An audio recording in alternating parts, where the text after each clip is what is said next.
The end of the season is in sight, and as we get set to enter the final 5 races of a 16-race championship, we will kick things off right here at the biggest, baddest track on the NASCAR circuit. Welcome, ladies and gentlemen, to the Alabama Gang 260. 100 laps awaits for the SRA IEL Truck Series around the Talladega Superspeedway. My name is Little Ramble alongside Luke's Booty. We are bringing you all of a racing action from start to finish here in Alabama.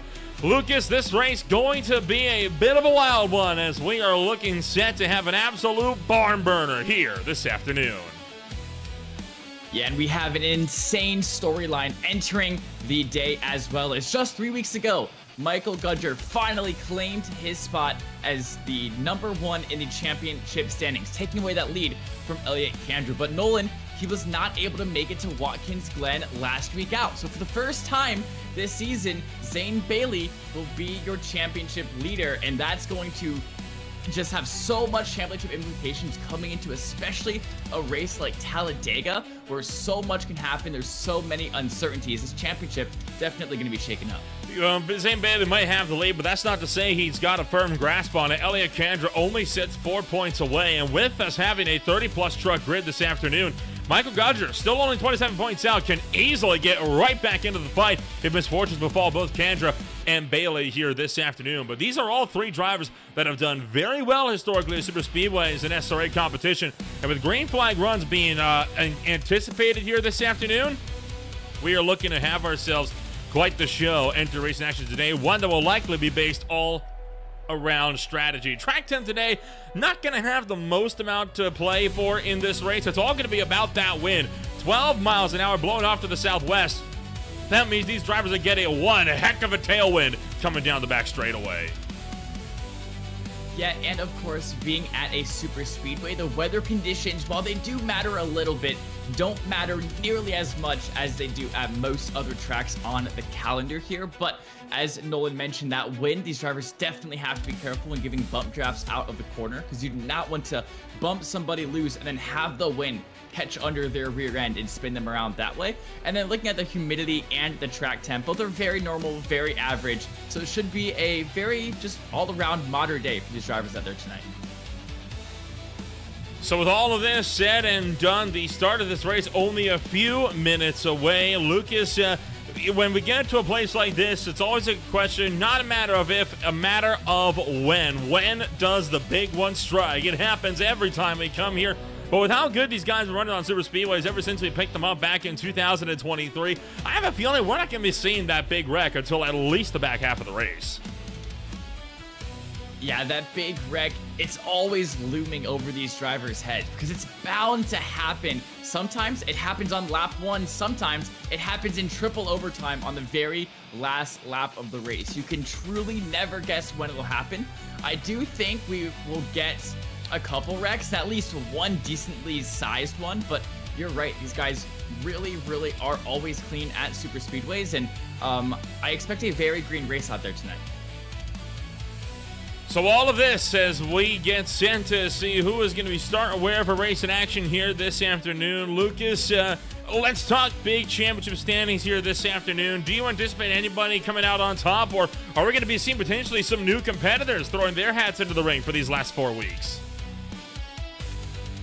Yeah, looking at the standings, I mean, your top 3 are so solidified at the moment. Zane Bailey, Elliott Kandra, and Michael Gudger have been the 3 top dogs of this season from start to finish. Behind that, you have Aaron Raymond, who's just kind of been in 4th. He's been really close to that top 3 in points a lot of the times, but just not able to put those good, consistent race finishes to ever break into that top 3 yet in this championship. So if Raymond can find something good here and some misfortune falls to those other 3 competitors, I think you could see Raymond as a sneaky pick to make his way up this championship. Well, the grid is only minutes away from rolling out here at the Talladega Superspeedway. So, Lucas, I think it's high time that we take a rundown and show you who's going to be starting where for the next 100 laps here at America's 2.6 mile behemoth that is the Talladega Superspeedway. Starting this race from pole position this afternoon, it is going to be none other than the likes of Dale Rapp. He starts alongside Wyatt Youngblood, ever looking to make a mark on that front row of the field. From there, row number 2 on the grid, Mateo Mitchell brings it up alongside Justin Andisogak in third and fourth. Andisogak, a past winner of the plate tracks, looking to do again here this afternoon.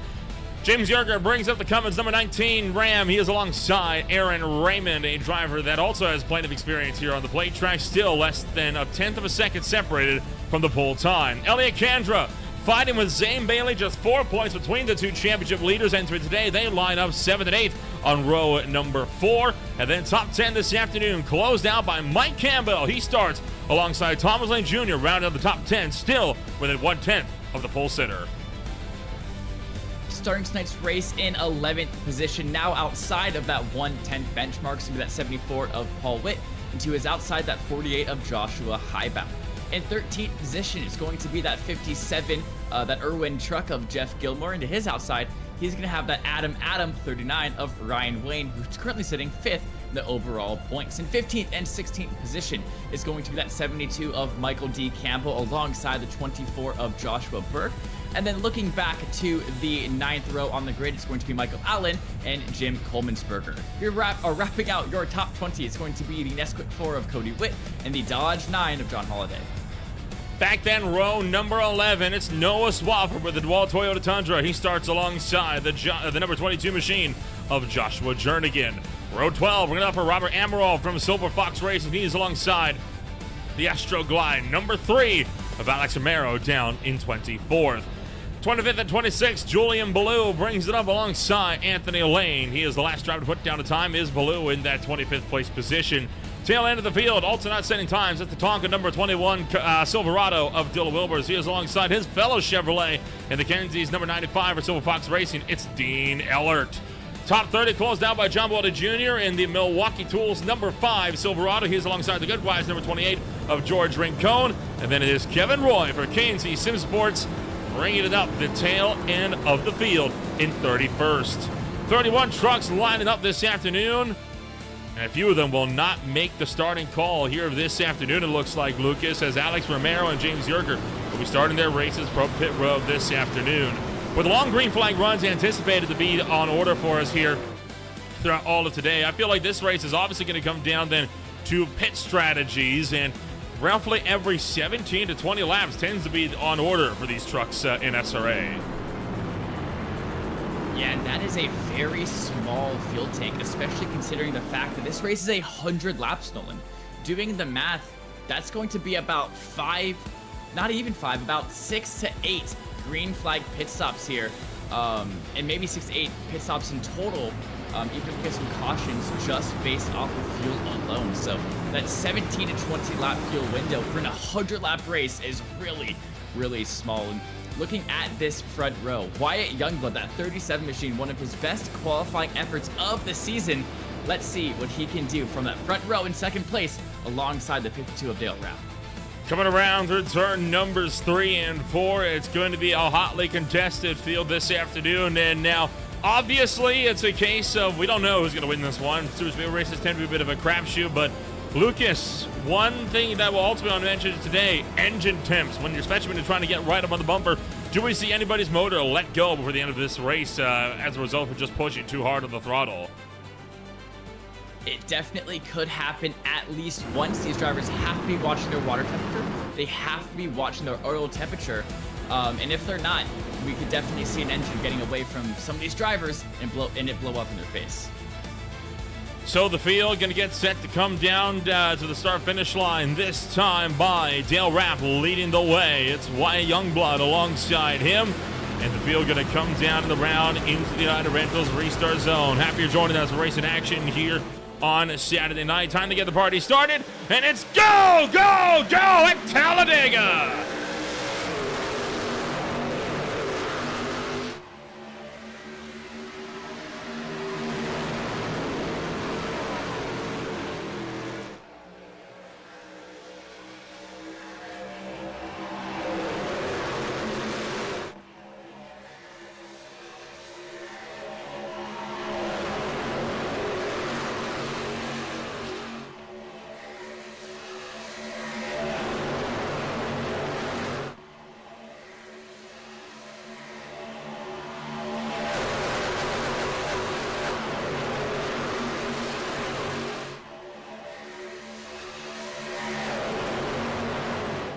Coming off of turn numbers 3 and 4 to the front straightaway, Wyatt Youngblood being pushed by Justin Anisogak up on the top shelf, looking to make tracks early on, and it's going to be the number 37 who leads the way at the end of lap number 1, but he's not clear from the inside line.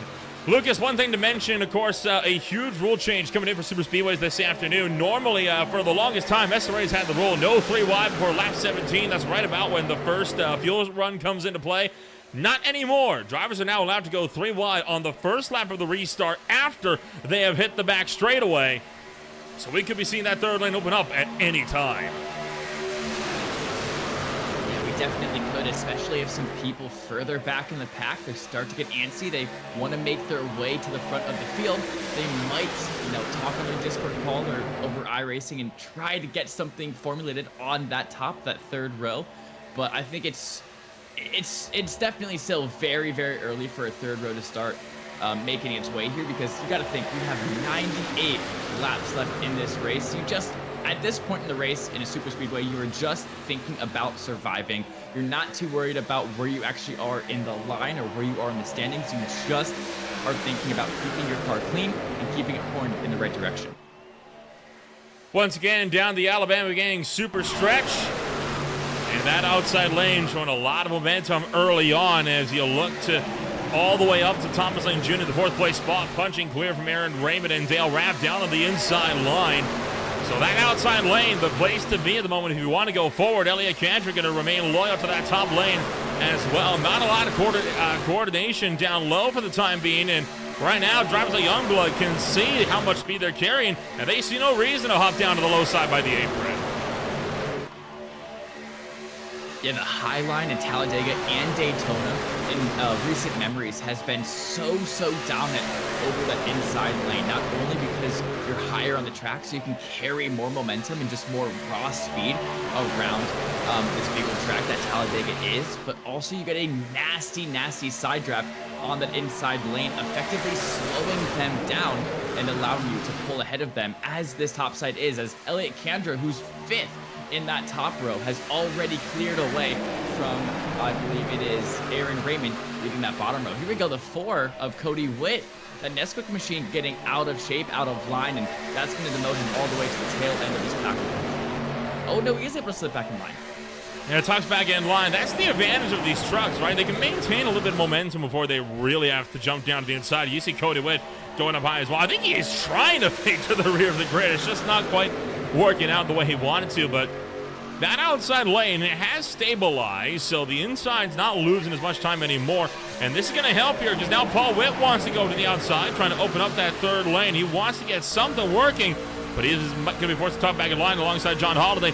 Now they're going to make the charge up top, and quickly on the move is the 74 and the number, the 74 and the 71, trying to make a move early up top. That's the 9, sorry. Yeah, already, which 12 laps before they used to be able to go, and we're seeing this third lane getting formed. It's the 9, the 74, and I believe that's the 22 of Joshua Jernigan as well, trying to get something going up there. And the reason this third high lane can be so overpowering sometimes is because you also have a nasty side draft on that middle lane. So effectively slowing down that middle lane, which is effectively slowing down that inside lane. So the high line, if they can get something going, can be really quick, but it's so hard to get 4 to 5 strong drivers, strong cars that know how to push, know how to keep the aero going, that it's really hard to actually get that going on that top side. But if they can, it's so effective. And you can already see Nolan is starting to make some ground. Yeah, a little bit of ground being made up on that top lane. Right now, it's John Holiday leading the way, Paul Witt, Joshua Jernigan, and now Cody Witt maintaining loyalty to that third lane as well.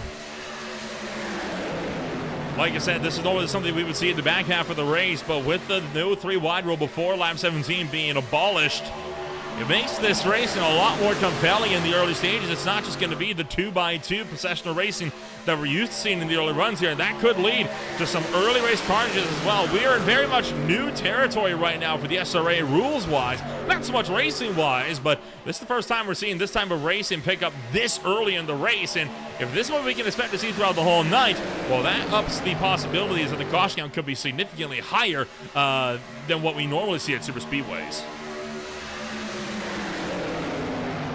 Yeah, it definitely could, but on the flip side of that, it also gives us better racing much earlier on in the race. You see, we already have some good free-wide racing, as in previous Talladega or Daytona races, you wouldn't have been able to see this as early as we are right now. So an update on one of the big storylines of the day. Michael Gudger wasn't able to make it last week out to Watkins Glen.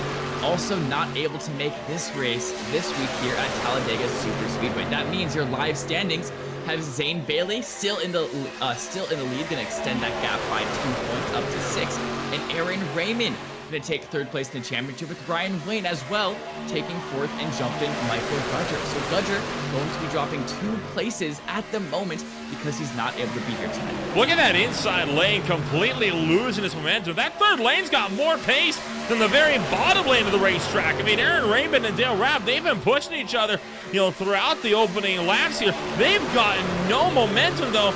Meanwhile, up top, how about John Holiday? Right now, pulling up with a 4th place spot on the racetrack. And you see that middle lane, they're starting to go up a bit more, trying to side draft the outside lane to drag them back. It's not working for them, though. And right now, that outside lane, the third group, for really, I think, one of the first times I've seen in night racing, it's a viable alternative to the bottom 2 lanes. That normally doesn't happen. Yeah, that inside lane, when you are 3 wide, you kind of feel trapped down there because you have to hold your line to that double yellow line so perfectly. Your truck starts to get tight. The arrow gets taken off of you from not only that middle lane, but also that very top lane as well. So that top lane forming really inhibits the progress of not only that middle lane, but also that bottom lane very, very heavily. And you can see that Raymond and Rapp are very much struggling in keeping pace with the other lanes. But as I say that, the push and pull of iRacing Super Speedways takes into effect. And you can see that top lane now losing a little bit of ground, a little bit of momentum on the other 2 lanes. Oh, look at one truck way down to the apron, and that, I think, was the 29 of Michael Allen, all the way down to the bottom side. He's able to pull it underneath him, but a wild moment there for Allen as he shot sideways, coming down the front straightaway. A nervous moment there for the driver of the number 29. Take a look at what happened here. Taking a look now at this replay. Take a look at that blue and white, that 29 of Michael Allen. He's got a lot of teammates behind him, 2 Silver Fox teammates behind him, in fact. But oh, it's just a big checkup. It starts with Gilmore, then goes to Campbell, and then Allen just wasn't able to react in time. And while we were actually on board with that replay, now on board now with Michael Allen, excuse me, you can see how much he has to actually lift off here. And oh, he gets hit from behind as well. Good recovery, though. Could have been a huge mess right there. And now we got to fight for the lead as John Holiday jumping up to the outside line. And again, that outside group showing a lot of pace underneath it here as we fire our way down the Alabama getting super stretched. Holiday clears the bottom, trouble back straight away. One truck spins big time to the inside. That's Cody Witt sliding all the way down, and he's going to go into the inside wall. No caution for a single truck incident, but the Nesquik number 4 is jumped. Yeah, not only was it a single truck incident, but Cody Witt got off of the racing surface so quickly that iRacing never saw a sideways car in the racing surface because he got onto the apron so fast. Oh boy! He just didn't need to throw a caution. Yeah, we have bumping for the lead. Jernigan getting really antsy on the rear bumper there of Holiday, and that is going to give the outside lane a ton of momentum. With Raymond now pushing Paul Witt on the top side, as Raymond about 5 laps ago in that bottom lane, and now he's up into third. So good move for the 6.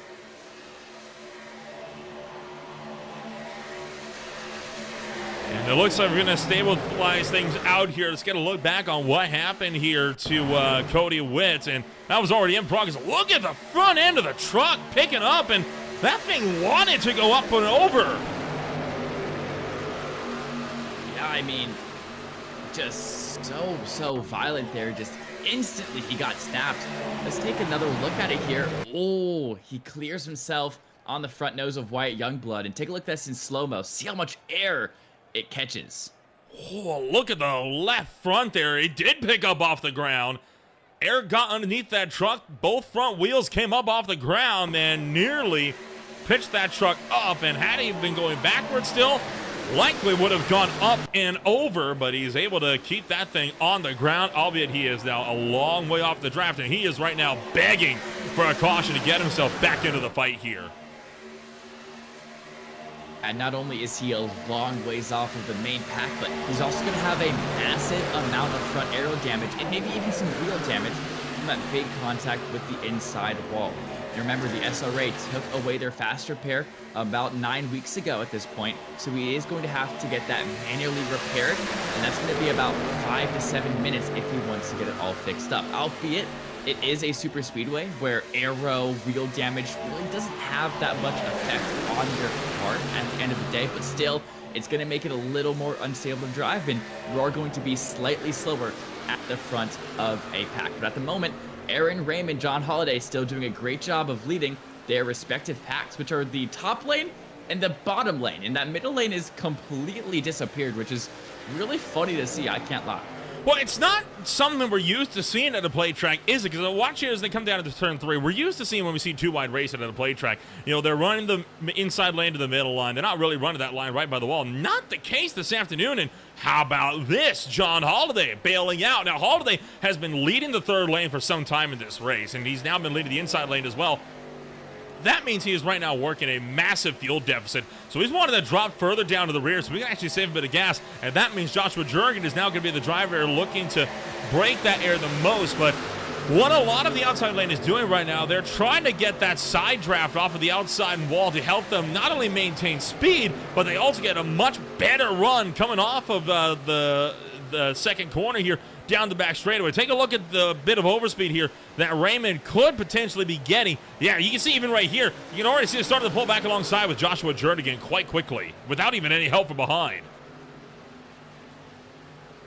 Yeah, but the one thing you do lose, Nolan, is that side draft effect on that inside lane. You definitely will still get maybe a little bit of it, but when you're right up the inside lane, like we usually see with that middle lane, you're side drafting them so much. They lose so much speed down the straights that it's super effective a lot of the time, and that is why you'll see drivers choose to run that middle lane if they are on the high side. But here we have a completely different set of strategy choices than we're used to seeing, and I think it's really interesting to see a change up, because I'll tell you what, I've casted many races at Talladega and Daytona, and actually I've raced in many races at both those tracks, and I have never seen a two-lane battle with one lane all the way up against the wall and the other all the way against the double yellow line. So just really cool to see how different this race is already shaping up to be.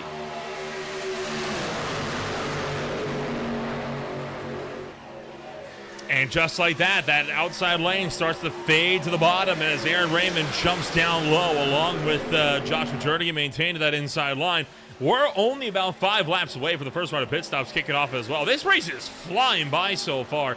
So at the moment, not seeing so much of the 3-wide action. I think the spin that Cody Witt had a little while ago may have spooked a good chunk of this field, because look at how many drivers now have backed off as a result. This is on board with what Cody Witt saw. Take a look at this here.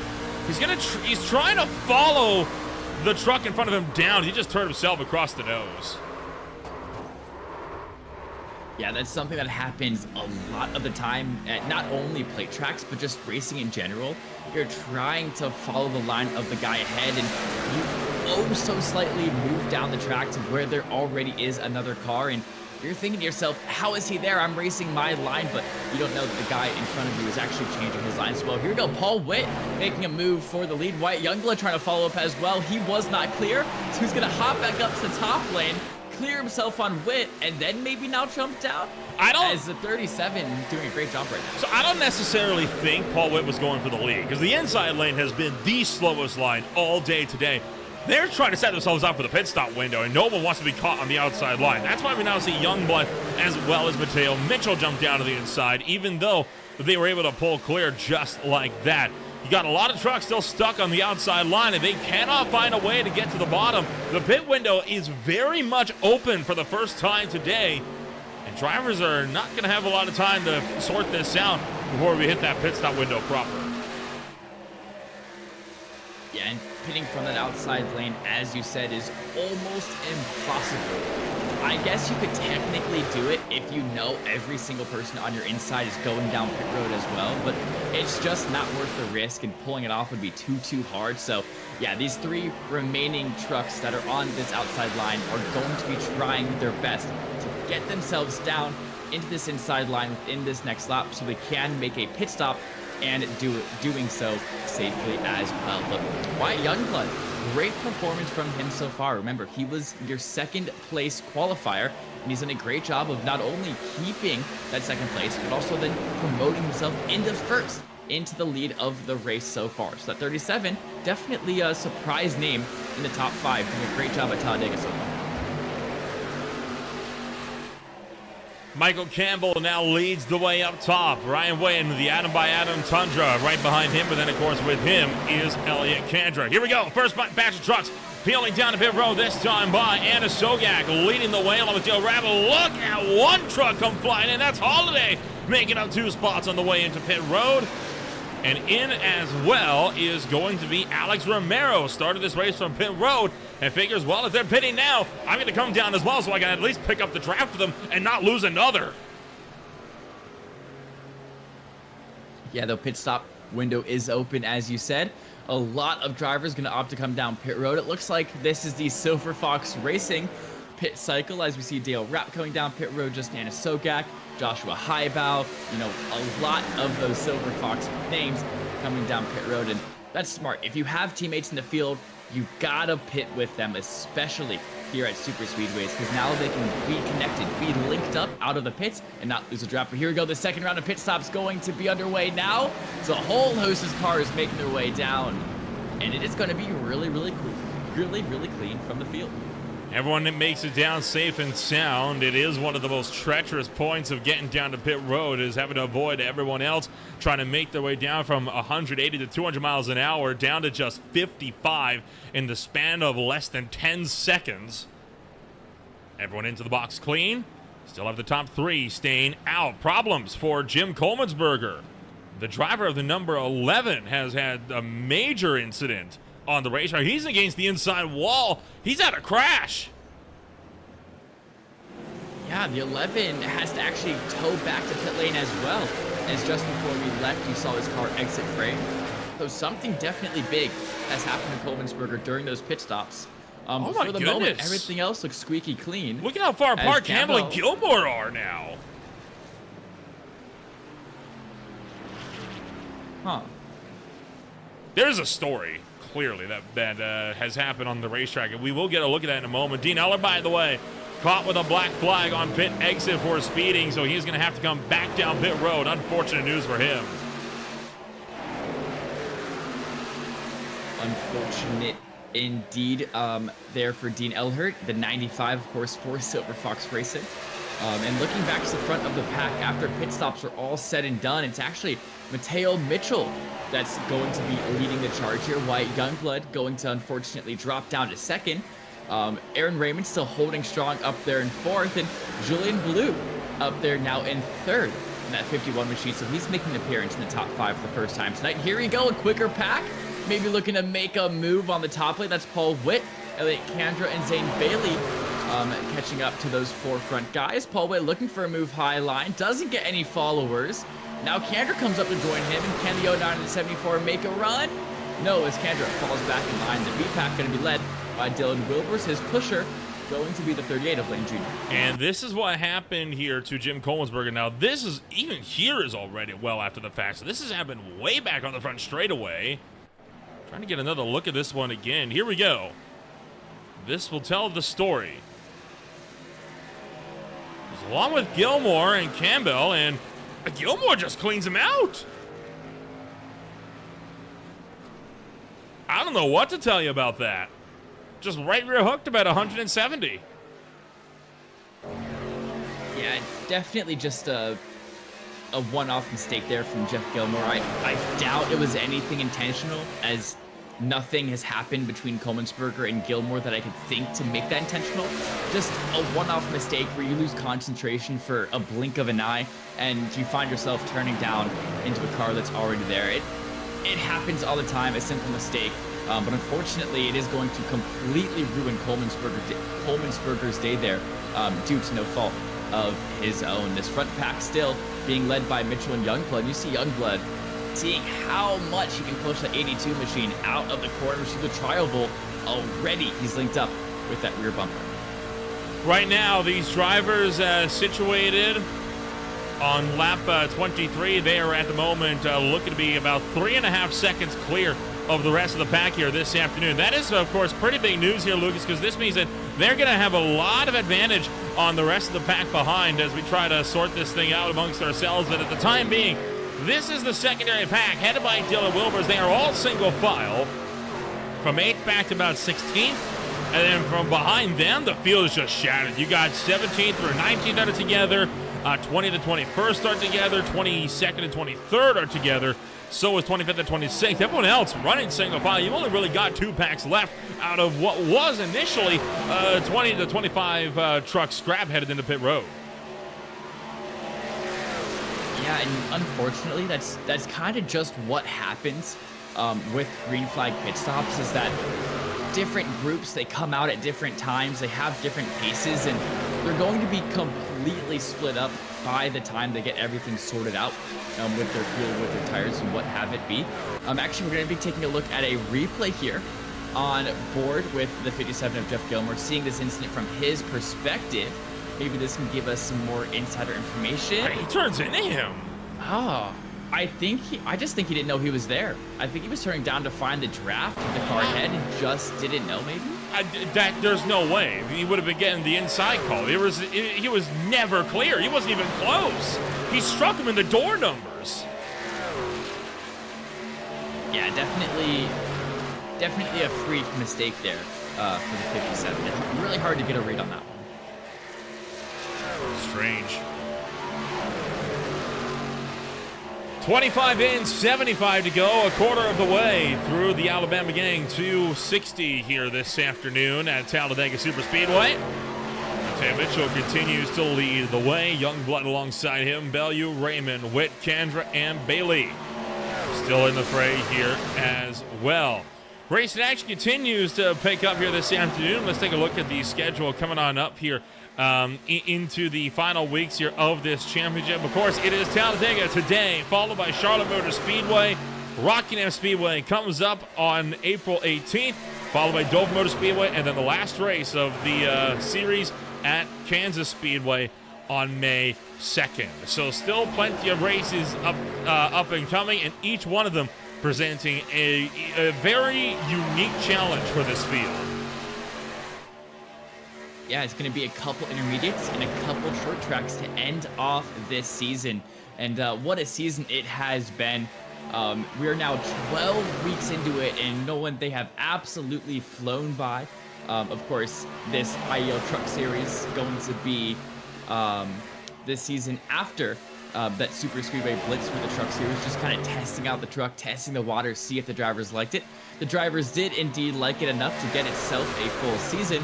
And 12 weeks in, it's been amazing battles, all up and down, not only the championship, but every single race has absolutely delivered.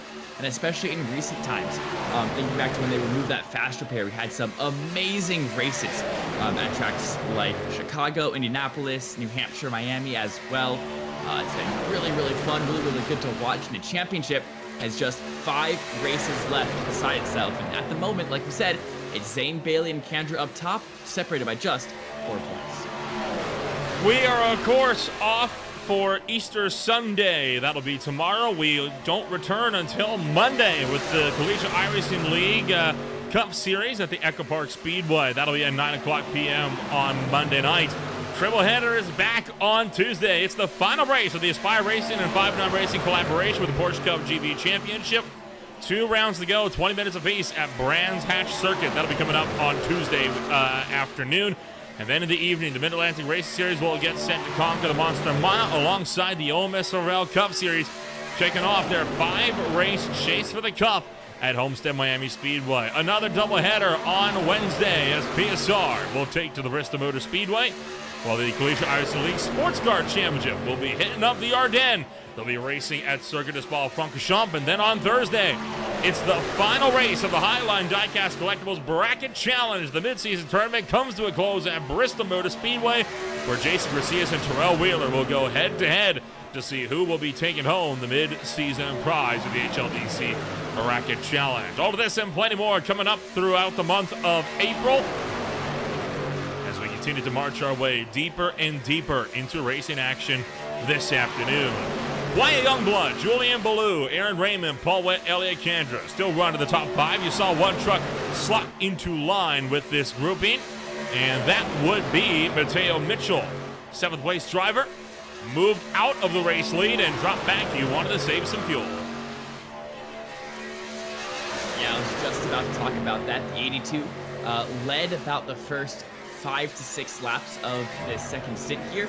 Realized he wasn't doing a great job saving fuel at the front of his pack, because it's essentially impossible to save fuel at the front of the pack because you are foot to the floor the entire lap.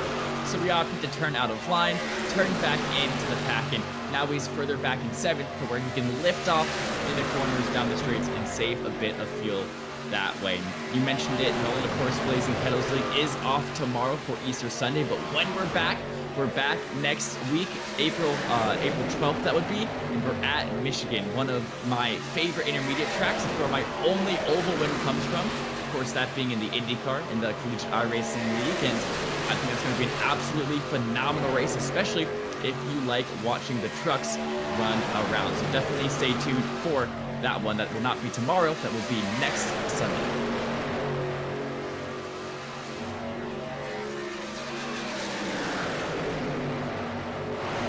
Kevin Roy put down the new fastest lap of the race about 3 laps ago. That was all the way back with a 52.473. He is right now running in the leading pack, just picked up the tail end. Although he is running in 30th place overall, and he is right now one of 3 trucks that are laps down. Those other drivers include Dean Eller. He is 2 laps down with Roy. Alex Romero right now holding the Lucky Dog free spot in that second pack. But he is about to lose it, because here is Joshua Burke. He's going to go a lap down and try to pick up the leading group, but take that Lucky Dog away from Romero. Yeah, and this is super, super critical here for Joshua Burke to make sure he's able to latch on to the back of this lead pack, because keeping this prime position for Lucky Dog is so important at a super speedway, where anybody on the lead lap, on the last lap, can essentially win the race. When everything is so up in the air, anything can happen, big crashes, whatever. Literally anybody on the lead lap can win the race, and just making sure you stay on that lead lap is the most important thing to do at a super speedway. But unfortunately for Joshua Burke, he is barely just behind Kevin Roy. So at the moment, at 7, still holding on to that Lucky Dog position. I'll tell you what, I feel like the gap is actually starting to close a little bit between Dylan Wilbers and Wyatt Youngblood, the 2 pack leaders here on the day. And let's take a look at the lap times here these last little while. And how about that? That second pack is reeling these guys in, not by much, but it is by a 10th here, a 10th there. It was 3/10 that last lap by. So they are closing the gap. They do have a bigger group, and it looks like they're able to work with each other a little bit more effectively than your leading pack is. Yeah, this all comes down to how the top 3 cars are able to work together. It's about Julian Ballou getting to the back bumper of Youngblood and being able to push him consistently, not only down the straights, but through the corners as well if they need to. And it's about that 3rd guy in line, Aaron Raymond, in this case, being able to stay close to that second car and making sure that the second car in the pack can actually catch up to the first car and get that bump draft going. So it's really a 3-car effort here. And if the top 3 cars, going to be Wilbers, Wayne, and Asogak, can work better with each other, then Youngblood, Ballou, and Raymond then we definitely will see that second pack catching up to that first pack, and maybe eventually we could even see those two packs combining, as still it's half a second to gap close in just the past couple laps. These three trucks are right now the next ones that would be at risk of going laps down. They're about 31 seconds behind the overall race leader. This is Cody Witt, James Yerger, and Robert Amaral. About 7.8 seconds up the road from them is John Boulder Jr. running alongside Joshua Highbow as they take to the Alabama Gang Super Stretch. From there, it's Mike Campbell and Jeff Gilmore. They run 20th and 21st. And then Allen, Jernigan, Swafford, 19th through to 17th. And then that is it for the stragglers. And then, of course, you have your top packs as well. Kevin Roy, by the way, resetting the fast lap from a 4.16 to a from a 4.73 to a 4.16, and this time George Rincon gonna put down a heater, 52.383. That pack looking like continuing to close. And how about this again? You look at Youngblood and Wilbur's almost 4/10 gain last time by. Yeah, and I'm also just watching that gap on the timing tower. Of course, Dylan Wilbur's 3 laps ago when we first checked into this battle was 4.5 seconds off of the leader Wyatt Youngblood. That gap has crucially come all the way down to 3.6 seconds. Nolan, you are 100% correct. This B group is much, much quicker than this A group at the moment. And doing the math, in about 9 to 10 laps time, we could see these two packs actually merge into one another. We could see some battles happening on the track, and hopefully some two-wide action going to be resumed here before the second pit cycle kicks off. But I say that the second pit cycle is going to kick off in about, what, 3 to 4 laps here, Nolan? Round there, yeah, I would say probably closer to 5 as Thomas Lane Jr. resets the fast lap of the race this last time by. These are some of the big movers throughout the course of the race so far. Julian Ballou up 23, Wilbers and Rincon up 19, Lane up 12, and Witt up, that is Paul Witt, up 7. So those are the 5 biggest movers so far of the race. And all of that took place realistically within the first 20 laps, because there's been next to no movement for position ever since the pit stop window came to a close at the end of lap 21 this last time through. We'll check in on the championship stand as well right before the next pit stop window. Right now, Raymond is closing the gap. It's down to 44 points, but that is just up to Zane Bailey. Kendra still remains within 3 of Zane Bailey, and here goes Wyatt Youngblood jumping to the outside, wanting to fade it to the rear to save some fuel.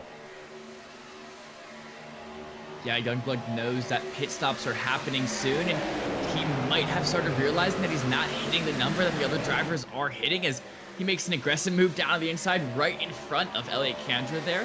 Looks to all get settled up. I don't think they should lose the draft off those front 3 guys that aren't going to, luckily for them. But yeah, when he's saying over the radio, I bet what he was saying is, I got 2 laps of fuel left, who wants to come down with me? And when it was met with absolute silence, or people saying that they can go 3 or 4 laps, he realizes he's burning too much fuel leading the pack, has to drop back, and he's going to do his best to see if he can save an extra lap of fuel here to not pit all by himself. Because Nolan, that is the worst feeling in the world. The problem is, if he's only got 2 laps of fuel left, it's way too late. That's a call he would have had to have made all the way back around lap 32 or 33. It's way too late now. He's already made that pit. He's got a lie in it now. And you see just how much he's leaning back. He's lifting out of the throttle. He's trying to get Kandra to push him to keep him up there. Now that's causing Kandra to have to watch those water temps closely, because if they get too high, it's going to blow that motor up, and then that's going to blow this championship wide open for Zane Bailey to just run away with it. Expecting these guys to come down pit road in about the next 2 laps here. Yeah, those engine temperatures once again coming into play here, because if you are full throttle on the back bumper of somebody's truck for about 1.5 to 2 consecutive laps at a time, you're gonna start overheating your water, you're gonna start overheating your oil, and you will inevitably blow up your engine. I think it takes about 2 to 2.5 laps for that to actually happen, of consistent right foot all the way down to the floor and consistent pushing of the car head, so that no clean air is actually coming over your bumper. So it does take a while for that to happen, but it's definitely something you have to make sure you keep an eye on and coming through this time by. No pit stops going to happen just yet. It's going to be at least one more lap before the kickoff.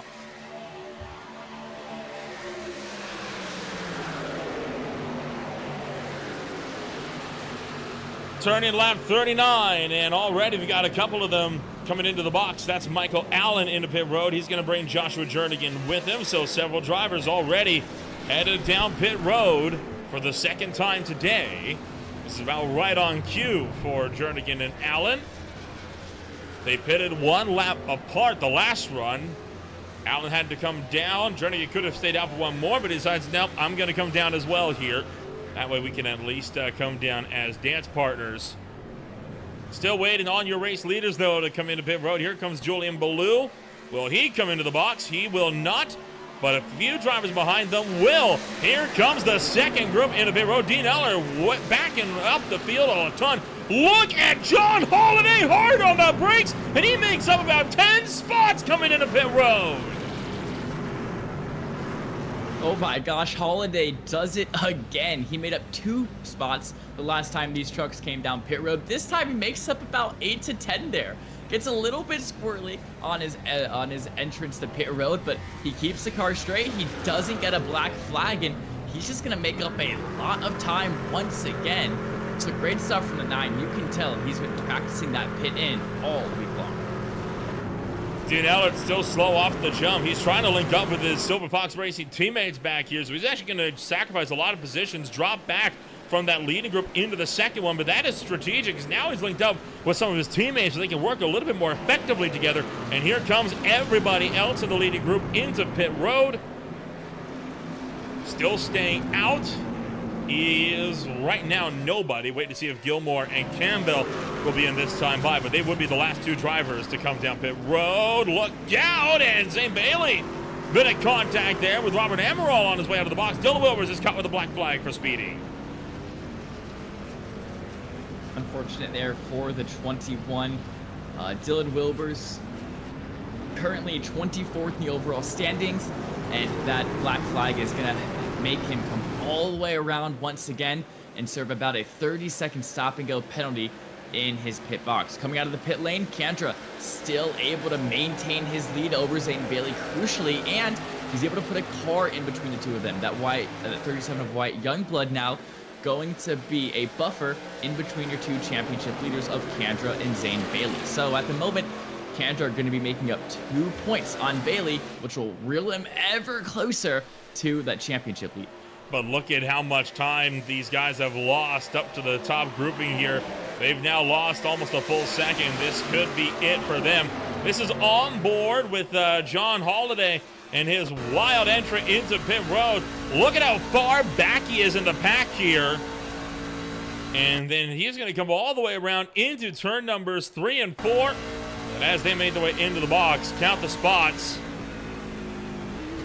Makes up 1, 2, 3, 4, 5, all the way into the box, kicks the tail end out. That helped him scrub off just enough speed to lock it down in time to get into pit road. I mean, I already talked about it a little bit, but that is just super, super impressive there from the driver of that 9 machine. That is not something you see very often in real life racing or in iRacing as well. And it just once again goes to show how much prep work John Holiday put into that pit entrance to get the confidence to be able to outbrake everybody by that much and make up 5 positions on just coming into pit road alone. For the first time this race, Julian Ballou is going to be leading with Paul Witt as his pusher, and Raymond still just sitting back there in 3rd. Raymond kind of just been in 1st, 2nd, 3rd this entire second stint of the race. Not really able, or just kind of in 3rd this entire second stint of the race, not really able to get that 2nd or get that 1st as he kind of was in that 1st stint. But I mean, if I'm Raymond, I'm happy sitting in 3rd. It's the prime position for where you want to be on the last lap, and he gets to safe fuel. Did you see what the top 4 did this last time by down the back straightaway? They lifted out. They could have run away from 5th through 7th. They actually lifted out of the throttle to about half throttle. They let Kendra, Youngblood, and Bailey catch up to them. Now, why would they do that? Because right now, 6.7 seconds behind them is this pack of 6. If they were just running 4 trucks and 3 trucks, these guys would have caught them by the next pit stop window. But now they have the numbers to match. These guys have no chance in hell at closing now. They're playing chess up there in front. Yeah, the number is going to get evened out here. So, yeah, smart from those top guys to just lift off a little bit and get the numbers advantage or get up their numbers for their pack. Is talking about this B pack and the numbers, they've now run into some troubles as that's the 39, I believe, of Ryan Wayne and the 28 as well of George Rincon, as they've caught up with them. Their progress completely halted. So they're not able to actually go around that 2-car pack. They're just gonna have to lift and join them. So this B pack now does get 2 cars bigger. Do you think that will give them the advantage they need to catch those guys up in front? So will it give them the advantage on pace? Yes. Will they be able to close? Yes. Will they be able to close for the next pit stop window? Probably not. That's the big deciding factor here. Yes, they get a bit more speed, but because again the top 4 slowed up and let 5th through 7th join up with them, they will not have the numbers advantage needed to close such a massive run in the next few laps. So what they need to do is stay together and see if they can't pan this one out for the long haul when we come back around this next time by. For the next pit stop, that is. Because remember, we still got, I mean, we're talking what? 2 more pit stop runs left? One at 60, one at 80 thereabouts? Yeah, just about. We still have a long ways left in this race. We're not even halfway through in this race. Still got 54 laps to go. So there's plenty of time for this B group to catch up to the A group. But as you saw from this last set of pit cycles completely change around the groups, change the spacing of the groups, and they just mix up everything. Because, I mean, the 2 groups have completely changed up after this last pit stop. Besides the fact that Kendra, Youngblood, Bailey, and Raymond are all in this top group, the second group has completely changed, and the order of the first group has changed massively as well. And for those of you interested in the numbers, Ryan Wayne currently 6.5 seconds off of Julian Ballou in the lead. He is the leader of that second group. He's 6.5 seconds off the lead, but he's only 6 seconds off of Zane Bailey, who is the tail end of that top group. And now he's only 5 seconds off of getting trapped from Zane Bailey, the tail end of that first group. So really, all they have to do, Nolan, is make up 5 seconds within the next 15 laps. And honestly, that could be doable.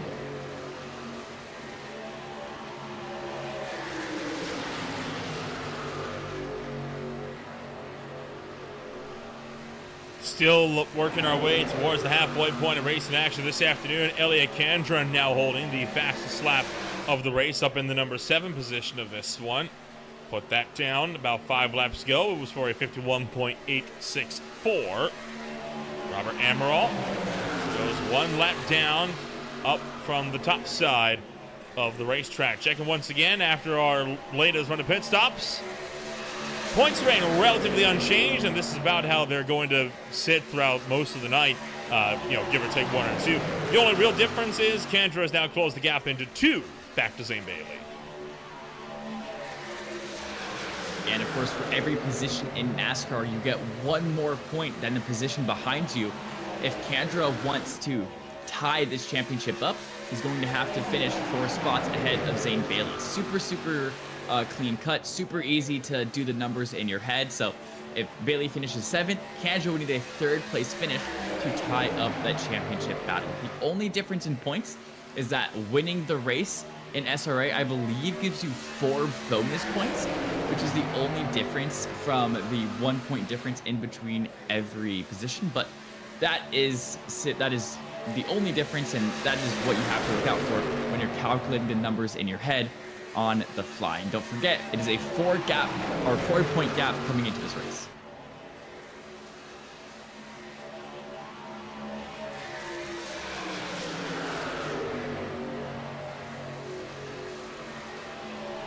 Turning lap number 50 here this afternoon as racing action is set to continue on here for the Talladega Superspeedway.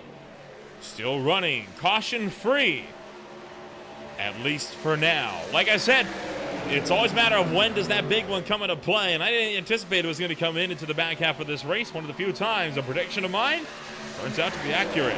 Well, for now at least. We haven't gotten it yet, but we made it through the first half without the big one. That's the point here. I'm halfway there. Yeah, don't jinx it there, Nolan. I mean, you keep talking about the big one not happening, and the next thing you know, we're going to see the big one happen on our screen the very next instance. As I think very recent memory, I think it was just 2 weeks ago, I was talking about not having a crash or how clean it's been, and then literally as I'm finishing my sentence, I commentators curse it, and a caution comes out. So us casters, we have to be very, very careful of what we say in the booth, because sometimes it can affect what's happening on the racetrack. Well, there's still a long way to go, and one thing that is certain, we remain caution-free here this afternoon. So as race in action is still set to keep its intensity working forward, we're going to take ourselves a step back, and when we return, race in action continues on Green Flag TV. Stay with us as we will go side by side with only a few moments left before we get to the next run of pit stops. You're watching the SRA IEL Truck Series live on Green Flag TV from Talladega.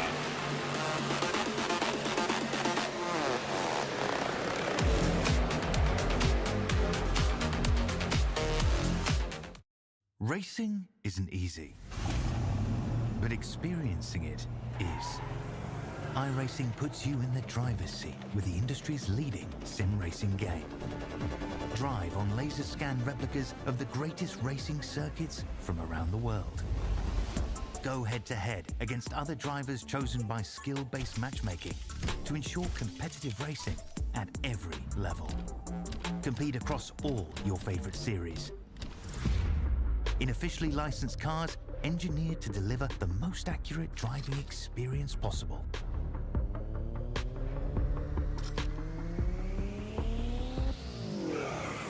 Join a race or host your own with players from across the globe. Race against the computer or in a league with friends. Feel the thrill behind the wheel. Visit iRacing.com.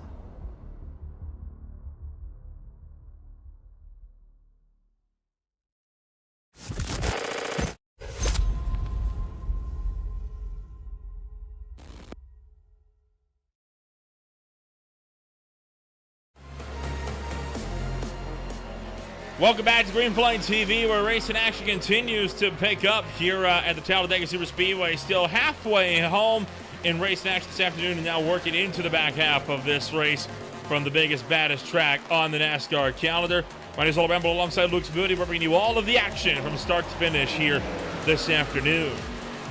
Lucas says so many Talladega races tend to turn into, when they go green like this, this has turned into a test of endurance for a good chunk of this field, and a test of concentration, because this is the normal test of concentration we see at races like, say, Chicago, where it goes green all the way through. Here you still got to worry about keeping your focus up, because you've got a bunch of trucks within inches of you, like how we see Aaron Raymond trying to bump draft Paul Witt down the back straightaway, desperate to try to keep the gap and pull it too much further between Ryan Wayne and them. Yeah, and that gap has been coming down bit by bit. Of course, that B group is slightly bigger than this A group, and they're doing a slightly better job of pushing their front guys. And as you can see, over the last couple of laps, they've actually been gaining time on the leader, Paul Witt. 2.8 tenths of a second on lap 51, 1.7 tenths of a second on lap 52. They actually lost about a tenth of a second on lap 53, but turning lap 54, they gained that tenth of a second right back. And it's now 4.6 seconds the gap from Ryan Wayne to Paul Witt, the leader. And as I kind of talked about earlier, it's not that gap that Ryan Wayne has to worry about closing. All he has to do is get within a second of Zane Bailey before he starts experiencing that draft effect from the 20 ahead of him. So he's got about 3 seconds to make up before they're going to be able to catch the pack. And he's only got 6 laps to do it.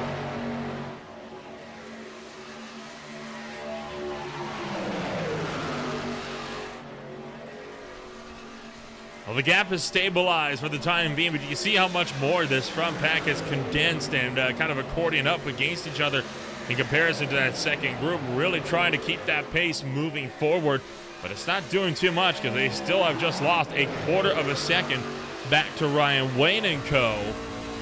trying to get the run going. So take a look from the back of Robert Amaral. There is the second pack that this front group is so worried about, continuing to close in little by little, lap after lap. Now the problem is they are still not close quick enough to be right up there by the time we get to the next pit stop window in about 5 laps.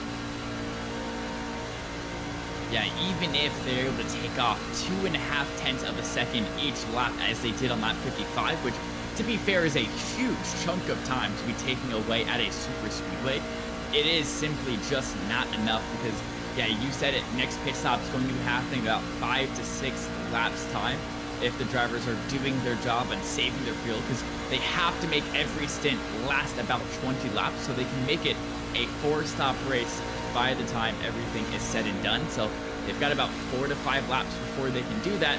And actually this lap around Nolan, we're going to be losing just over 1/10 of a second. So you can see Wayne and Rincon not able to put in the times to catch up with Whit and Raymond.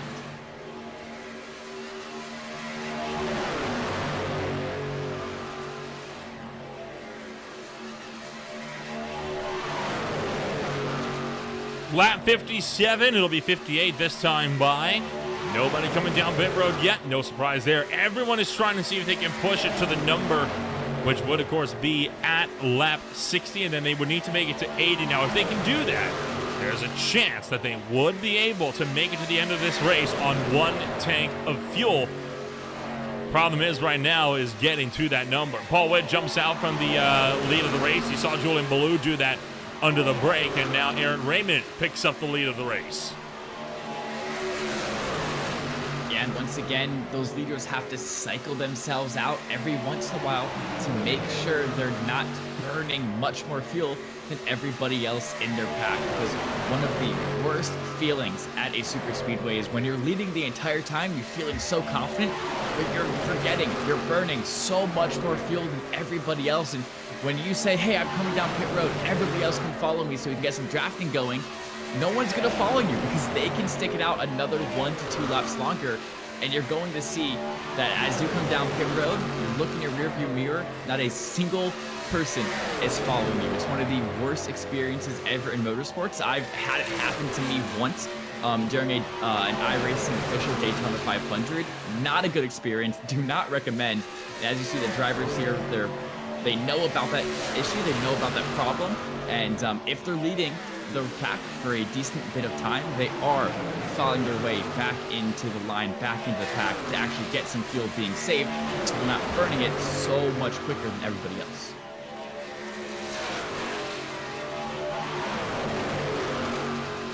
So we're hitting lap 19, and some drivers have been forced to pit on lap 19 here this afternoon on their stints. Michael Allen being one of those drivers, so he's not going to be able to make this on the last stop here. He's going to have to come down 2 more times yet before this race is over. One for a full tank, and then once again for a splash and dash. Michael Allen has effectively thrown his race away. The drivers that I think would be a little bit worried might be Anna Sogak, Holiday, Rapp, and more. They're right now working lap number 20 of their stint. Now, they can come down pit road this time by, yes, but that means they would like to be pushing it to less than a lap of fuel by the time they get to the checkered flag after the last pit stop run of the race. Speaking of, here comes Swafford and Jernigan into pit road. They might be a lap short as well. Yeah, so unfortunately for these drivers, they weren't able to hit that 40 lap to go number, and they're probably going to have to make another 2 pit stops at least after the one they're making right now. Is for those guys that are able to make this 40 lap to go number, getting down pit road at lap 60 or lap 61, they probably only have to come down 1 more time after that before they're good for the race. So I think the pit window now is definitely very much open, and it looks like that B-Pack is going to be coming down pit lane right now. One driver caught out, John Holiday. This time flying too close to the sun on his attempts at getting down and into pit road. Take a look on board. Once again, he tried to go for a big lunge into the box. And this time, he could not pull it up in time.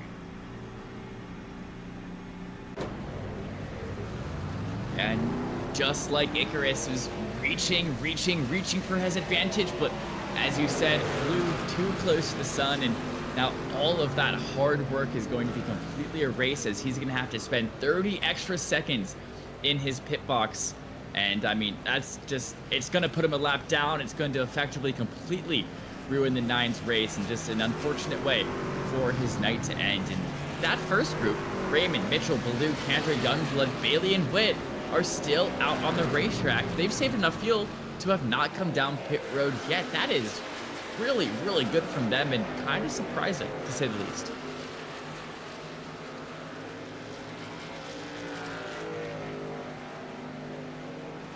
And now down at the pit road is Gilmore and Mike Campbell. And here comes everybody else. Raymond, Mitchell, and more all into the pit road. Do they all pull it up in time? Yes, they do. And so these guys coming to 39 laps to go. This is great news for this pack, by the way, here, Lucas. They were able to go 21 laps on their stint. That means if they pit again, running 21 laps, they will easily be able to go to the end without having to worry about fuel. Not something we can say the same for the drivers that have come down 2 and 1 lap ago.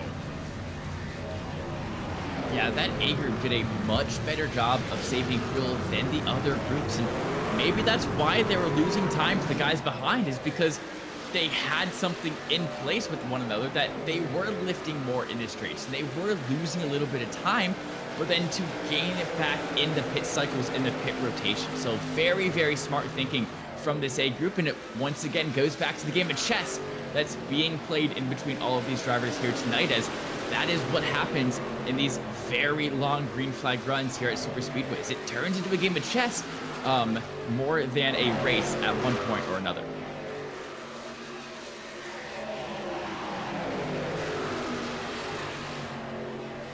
So Mateo Mitchell and Aaron Raymond now lead the way. They have been able to jump a good chunk of the field as well. Elliot Kandra, Julian Ballou, Zane Bailey, Paul Witt, Wyatt Youngblood, all in the mix here as well. This front pack going to get reformed once again. It is the top 7 on a hot tear, headed down towards turn number 1 across the front straightaway. 37 laps to go. And so, again, if these guys can make it to about lap 81, they will be good to go on fuel. That much will be confirmed. But I would be very worried about drivers like Ryan Wayne, because you've now been out there. We're talking over 4 laps already. And you need to do a little bit of fuel save to make it to the end. And right now, they're not able to do that, because look at this entire second pack here. The second pack that was once a force that the front runners had to be reckoned with is just gone, because they couldn't sync up the pit entry at all.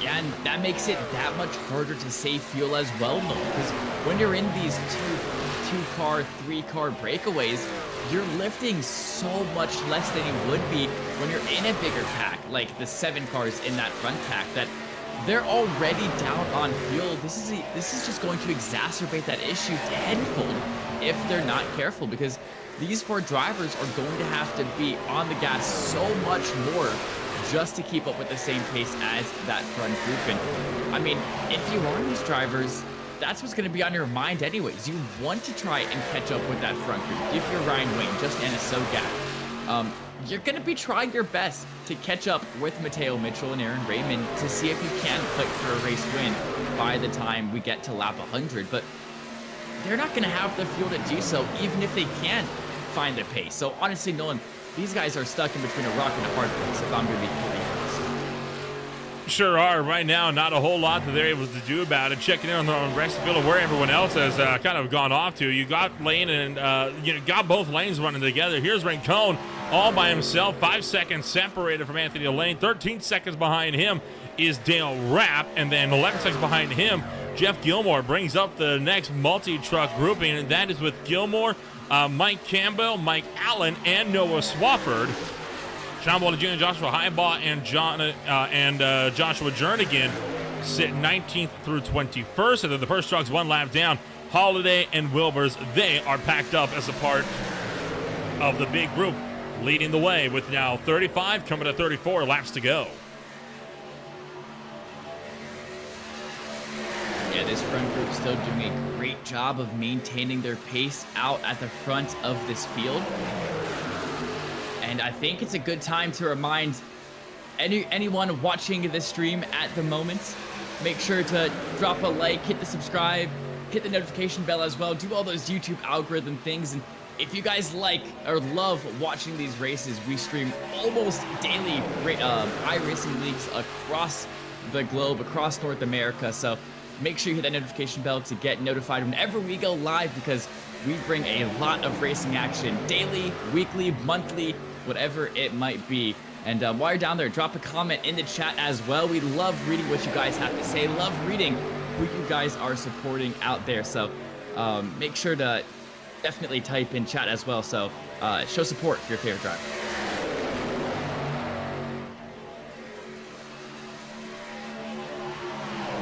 So Mateo Mitchell, Aaron Raymond, Elliott Kendra, Julian Ballou, and Zane Bailey continue to lead the way, first through fifth. Let's ride on board with the drivers from the secondary pack and see how their progress is getting on board. There's a little bit of double file back here.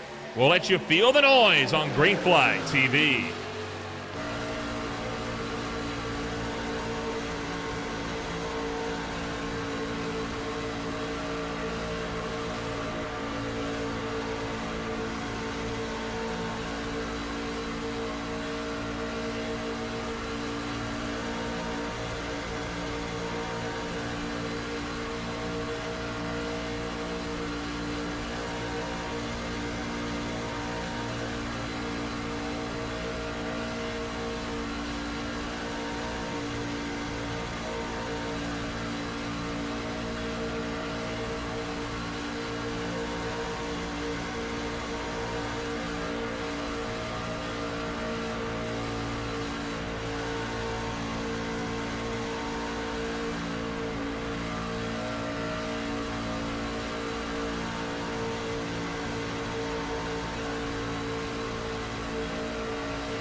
Aaron Raymond takes the lead of the race as once again there's the old fuel run shuffle going on. A couple of things have happened under that field of noise. Mike Campbell has given himself a meatball flag. This is why. Is he right on board? This was being pushed by Mike Campbell and just blew the motor up. Lucas, we talked at the top of the broadcast, got to watch that water, Tim. Clearly he was not. And the engine lets go in dramatic fashion. And then after that, Joshua Burke having a moment, it looks like, on this deal. He was right between Alex Romero and Dale Rapp. This is headed into the tri-oval. And I think not so much of a moment as it was a connection issue, which has resulted in him now losing a spot or two as well. Raymond still leads the way with almost 25 to go.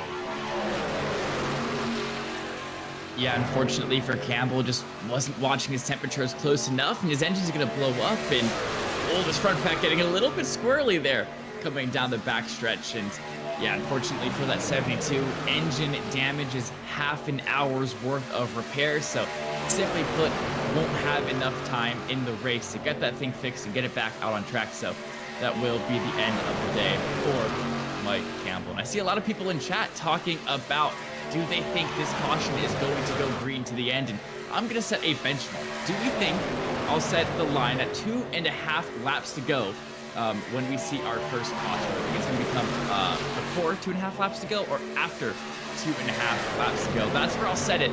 Let's see what predictions we come up with.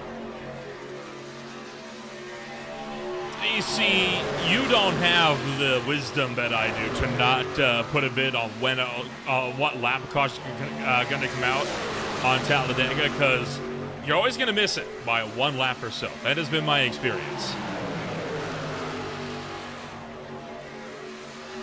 I guess.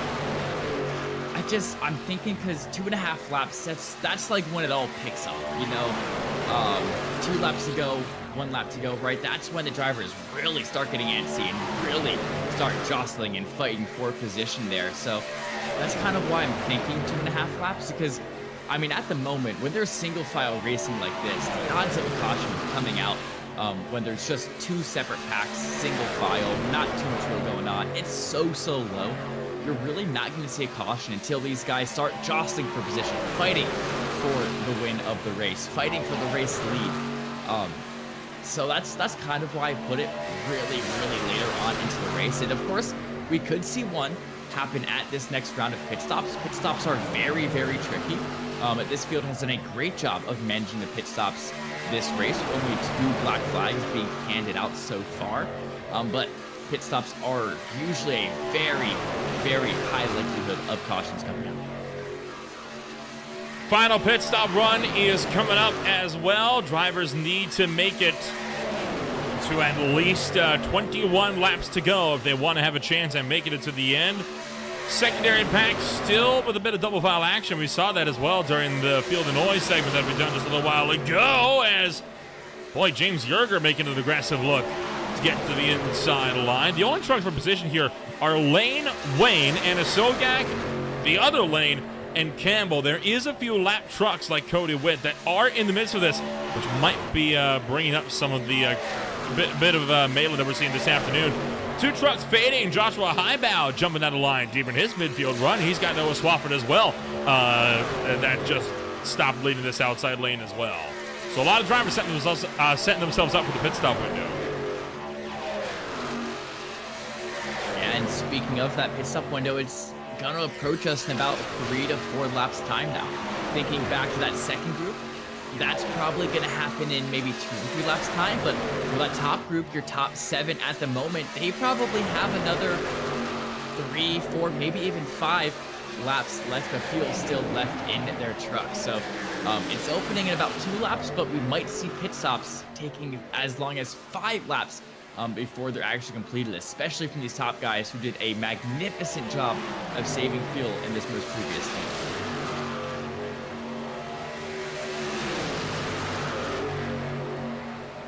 21 laps to go next time by. So from the next lap, you can pit and realistically be good to go to the end if you played the fuel game right with everybody else around you. But if I'm these drivers, see a few drivers are coming down pit road already. If you're some of these other contenders, I'm wanting to go as long as I possibly can here, right, Lucas? Because you want to be able to not have to save fuel in a single file line the entire run. You want to be able to actually fight for the last 5 laps or so. Yeah, I 100% agree. That final stint is going to be the most important stint to make sure you have enough fuel to get to the end without saving. So you're going to want to drag this stint out as long as you possibly can. Ideally, you want to come down with 17 or even 18 laps to go so that you can make it to the end of the race full beans without worrying about running out of fuel or without worrying about having to make a second pit stop. Because yeah, you're 100% right. You do not want to be saving fuel when there's 5 laps to go. You want to be fighting for the lead, seeing how many spots you can make up when that race timer is counting down bit by bit by bit. And actually, we're going to have some stops being made right now. This is, of course, your second group. They did not do as good of a job saving as the main group, and they're going to have to come down with 20 laps to go. And a Sogak lane, the other lane in Wayne, going to be the 4 cars as with the 5th one as well, just in the tail end of the field. Now, they will be able to go to the end of the race from here so long as they keep doing what they're doing. The reason why they've had to pit so much earlier than the front runners have, though, all race long is because they've been playing catch-up all race. The front pack has just been managing a gap all race long. A lot easier to manage an advantage here than it is to actually go and attack for one as well. Dale Rapp coming down pit road. He has been black flagged. He will be hit for speeding on the way in. Here's Noah Swafford and Dylan Wilbers also on the way to pit road for their final stops of the day. The 2 yellow trucks with black lettering that always confuse me. I always mix them up, of course. The Tonka 21 of Wilbers and the 17 DeWalt of Noah Swafford coming down pit road in tandem there, looking very, very nice with their very similar trucks. And now the question, Nolan, is when does this main group come down pit road? They could come down this lap or this time by, but Nolan, I think they might have the fuel to make it at least one more time around. We'll have to see. Coming through turns 3 and 4, Raymond has Michael D. Campbell, excuse me, ahead of him for company. But let's see if that 6 pulls onto pit road or if he continues to stay out there for one more lap. And it is going to be the pit stops. Here we go for that top group. Everyone making their way into pit road. Does anybody overshoot? Everyone wants to come out of this one with the prime position to be in a good spot to attack for the end of this race. No one got caught for speeding on the way in. And now drivers slowly but surely peeling off into their stops for the final time, or at least the final scheduled time today. If we need to go into overtime, because remember there are 4 overtime attempts, might be a different story. You might need to come down for a splash and go at that point. There goes Mateo Mitchell already off and away. Wyatt Youngblood with him, so is Zane Bailey.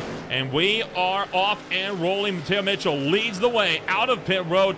Bailey second, Youngblood third, and it's a long way back to Raymond, Paul Witt, Elliot Kandra, and Jolyon Ballou. Yeah, so something must have happened with these back 3 guys. Raymond, Witt, Kandra, and Ballou, they've all messed up their pit stop a little bit, or maybe I doubt they would have taken tires, but maybe they took tires and the guys ahead didn't. And they're going to lose a lot of time there in the pit stops. 2 seconds is the gap from Wyatt Youngblood to Aaron Raymond. So now that 7-car breakaway that was leading the front of this pack for the past 60 laps is going to turn into a 3-car breakaway and a 4-car breakaway now leaving the top of this pack. So a very, very big change up. And taking a look at the championship implications that last pit stop had, Zane Bailey crucially made it out in that first quicker pack, with Kandra being stuck back in that second group. So the advantage that Kandra was building most of this race is completely squashed, and now it's actually Bailey who's gaining points on the 09 of Kandra. We have a pretty big pack here as well, with John Holliday, Michael Allen, Jeff Gilmore, Josh Jurgen, Highbow, Wilbers, Bawalda, and Swafford. These are all trucks that are 1 lap down. This is 14th through 21st all in the line right now, and technically all fighting for the lucky dog free spot. So that could be a bit of a critical factor as well. Critically, in terms of all the trucks on the lead lap, none of them are greater than 4 trucks at the moment. So you have this group of 4. This is 8th through 11th. This is Anthony Lane, Ryan Wayne, Justin Anasogai, Michael Campbell. You then have 4th through 7th. That's Raymond, Witt, Kandra, and Baloo. And then up front, you have the top 3, Mitchell, Youngblood, Bailey, of 2 of which have just gone for a position swap here. This is going to be an interesting final few laps here because the front runners are completely shattered at the moment, meaning that group of trucks that are running the lap down, technically these guys are the fastest trucks on the racetrack. They're not going to make a whole lap back, mind you, in the next 16 laps. But they could make up enough ground that they could have a hand to say in if these packs can close in on each other. Whoa, as coming out of turn 2 there, excuse me, a little bit of wobbling and wobbling there down the backstretch. And yeah, these packs are both trying to make as much time as they possibly can. And if you're Aaron Raymond and Paul Witt, you're going to be doing as much as you possibly can to try and catch up to this front pack of Mitchell, Youngblood, and Bailey, because you've been up there in the top 7 the entire race. You don't want to lose it with that last pit stop. And I'm imagining a lot of pushing here from Paul Witt on the Raymond. And yeah, you can see there that 74 is all over the rear end of that 6 machine. And I think we have a lapped car in here as well. We do. Ford Racing's 19 of James Yerger, currently sitting in 26th. He is going to be helping this B group out in their battle with that top group, seeing if they can catch up. And well, the C group carrying a huge head of steam now. They might get caught out here, Noah. 15 laps to go. Aaron Raymond fades to the rear of his respective group. And now James Yerger, a truck that is a lap down in the mix, making this a 5-way pack. However, they have lost 3.3 seconds now to the top 3 drivers of this race. So the growing question, will they be able to maintain this run from here to the end of this race? We'll find out in just a little while. We'll once again jump back and we'll take a ride aboard for the trucks that are deeper the field and let you feel the noise on Green Flag TV.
Zane Bailey making a jump to the point. And this one coming in after he overtook both Mateo Mitchell and Wyatt Youngblood in a matter of seconds. Take a look on how this one comes about.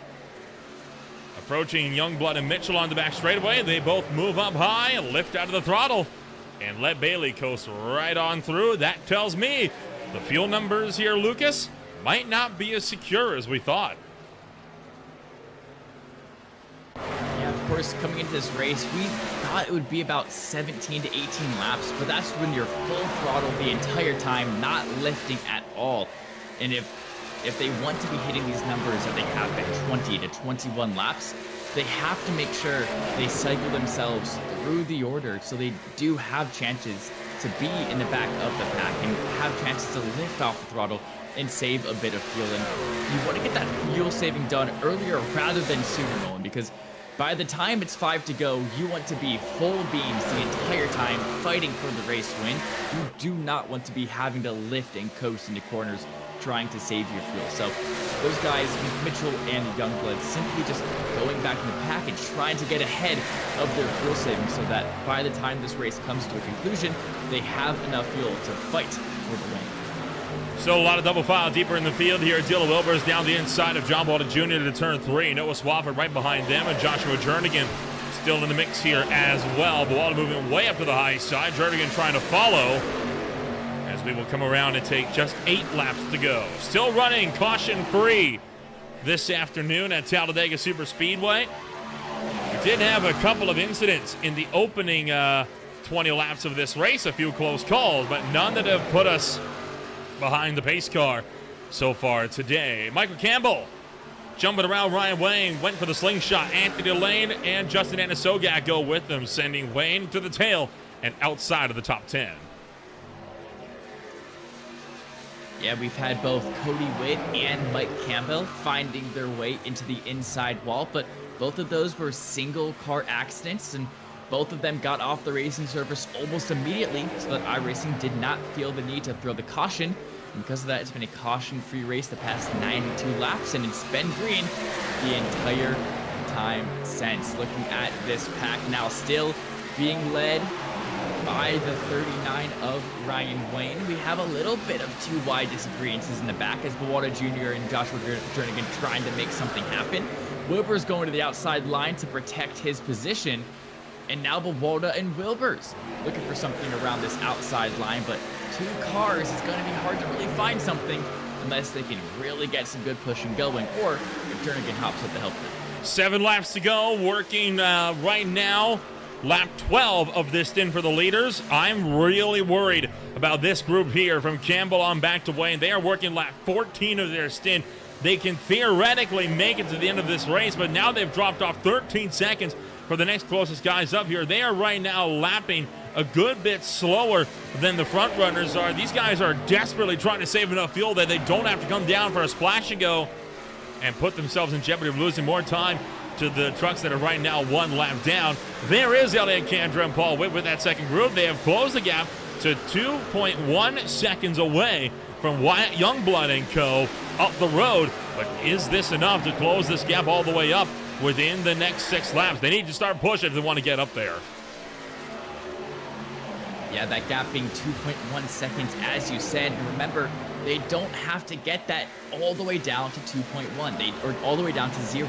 They just have to get that gap down to roughly a second before they start getting the draft from Wyatt Youngblood and start getting massive amounts of time super, super quickly. So they have about, 1.2 seconds to gain now in about 5 to 6 laps. It's definitely doable, but it's going to be very, very hard and require a ton of coordination here from Kandra and Witt if they want to make this happen. But Kandra has to make it happen, Nolan, because he has a championship on the line. If Zane Bailey wins this race, as he is leading right now, Kandra would lose so much ground on Bailey in the overall standings. You'd see he dropped back to 9 points behind him in a championship where every single point counts. Kandra cannot allow Bailey to start running away with this race. We'll start running away with the championship. So he is going to be pushing the hell out of Witt to see if they can catch up. He might not have a choice, though, because none of these pushes have been square all night long. He is letting letting a bit of nerves get the best of him here. And you can see how off-center he is constantly, and it is only continuing to hurt himself throughout the course of the afternoon. It doesn't help that Bailey, Mitchell, and Youngblood have caught some lap traffic in of themselves. They have Alex Romero now in the mix, same with Rincon and Dale Rapp. That is allowing for these trucks to now start to build a bit more of a gap here between the two. They were able to maintain the advantage, and now they're starting to pull away. A caution now forces this race into overtime, and it would, of course, be the first yellow flag of the night. Looking for 3 to go, this time by at the stripe. Yeah, and talking about it being the first caution of the night, Nolan, I don't think I've ever casted a 0 caution race. So this would be absolutely insane for me, a crazy milestone in my casting career, I guess you could call it, for my first ever time casting a caution-free race. And of course then, that coming at Talladega, a super speedway where you think cautions are super prone and happen all the time. For it to come at a big plate track like this would even be more unique and even more special at the end of the day. But for the time being, this 3-car breakaway now being joined by Alex Romero, of course a car a lap down, still doing a really good job of keeping their distance to Elliott Kandra, Julian Ballou, Aaron Raymond, and Paul Witt behind. Paul Witt could not lead the lead group any longer. He wouldn't have made it to the end, so he's forced to bail out. Elliott Kandra will now take over the lead of this pack. He picks up the 4th place spot. This would help him to close the points margin, or at least to maintain it just a little bit more effectively. Aaron Raymond and Julian Ballou still run 5th and 6th. 1 lap truck up high. That's Joshua Burke, going to stay out of the way. Does not want to get involved in this fight for that 5th place spot this afternoon. 2 laps the distance. Alex Romero right now, a lap truck standing between Mateo Mitchell and Wyatt Zane Bailey here. And will we see lap traffic play a factor in how this race comes to a close? I mean, yeah, you definitely could. There's not any allegiances here between any of these top 4 guys. That being said, all of these top 4 guys here are on different teams, so it's not like Romero is teammates with one of these guys and is trying to, or is going to help out one of his teammates to try and get the win by the end of the race. So, nothing too obvious is going to be happening with the lap car of Alex Romero, but just him being there will influence the result in some sort of way. You see Bawalda and Swafford, they're still trying to make something happen. Too wide. No, here we go. Out of the apron. Michael Allen couldn't make it. He couldn't make it. That means nobody is safe on fuel here. Allen couldn't make it to the end of this race. White flag with 1 lap to go. Right now, Alex Romero standing between Mateo Mitchell and Zane Bailey. You can see Mitchell is backing it up. He's winding up for a slingshot here. Want to see if he can throw a fastball around the outside. Romero goes on top. He wants to get out of the way. Bailey trying to force him to help him. No help though. Trouble back straightaway. Around goes Aaron Raymond into the outside wall behind.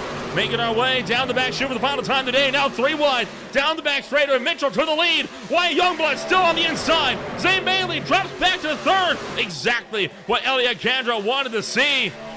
Coming around turn numbers 3 and 4. It's a long way to the front straightaway. Here comes Youngblood. Youngblood up high. Back to the bottom side. Trying to block right now onto the apron. Mitchell forcing the issue. Down onto the stripe. Banging doors side by side. And Youngblood hangs on for the win. But he did so by going under the yellow line. Will it count? It's 6 thousandths between them. But I don't know if they're going to let that stand. What a finish. Mitchell and Youngblood finishing with less than a blink of an eye in between their 2 trucks. And Bailey coming home 3rd.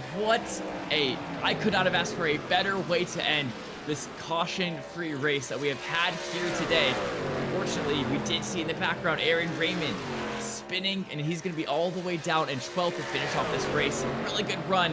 Not going to provide too many points for him. And as it stands, your winner right here, Wyatt Youngblood, started from 2nd. I talked big game, seeing if he could make his first win of the season there from 2nd on the grid, and he is going to be able to do it from 2nd to 1st, 37.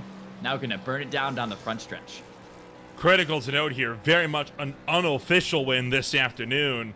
We'll have to see how this one pans out. I don't know how this one's going to go down with the stewards here, because he definitely went on to the apron to make that happen. Not sure if they have the yellow line rule being enforced. I know it differs from league to league. We're going to wait for official wording on the rest of the field to try, on the SRA administration, see if we can't get an answer to if he is indeed the winner here this afternoon. But for the time being, Wyatt Youngblood, the unofficial winner here this afternoon. For Aaron Raymond, it fell apart on the back straightaway, as he is going to be forced to tumble down a number of spots. Let's take a look at the final lap here this time around. And watch for the number 6 of Aaron Raymond. He came home 12th place, and disappointingly so as a result. That was in progress. Back this up a little bit more. Yeah, Paul Witt pushing him from behind. Julian Ballou and Elliot Cantrell is just a massive stack up, and around goes the 6. Head on into the outside wall. Now the question is, did he get hit again from behind? Oh my word, yes he did! John Bowalda Jr. sends the 6 up and out of here. A huge crash on the back straightaway. And then it happens on the front. Watch here as Wyatt Youngblood goes below the yellow line to initiate the pass on Mateo Mitchell. He did get all 4 wheels above the line by the time he got to the start-finish line. But the question is that enough to count against him? That is what we'll have to wait and see.